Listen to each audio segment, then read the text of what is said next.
ఆ తుఫాను చాలా వేగంగా దూసుకొస్తున్నట్టుంది. సొర్ చేపలు. మనం వెనక్కి వెళ్ళిపోవడం మంచిదేమో.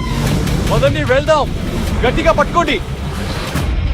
పెద్ద అల వస్తుంది. మనం బీచ్ నుండి వెళ్ళిపోవాలి. ఇది మనకు దొరుకుతుందని చెప్పారుగా. కొన్నిసార్లు వాతావరణం మన చేతుల్లో ఉంది. ఎక్కడ ఆమె లేదు. మనం వాళ్ళని వెతకాలి. అక్కడ ఏదో ఉంది. జరుగు. ఏంటది? సరే బ్రూక్, జాగ్రత్తగా ఉండు. మనం ఇక్కడ నుండి వెళ్ళిపోవాలి.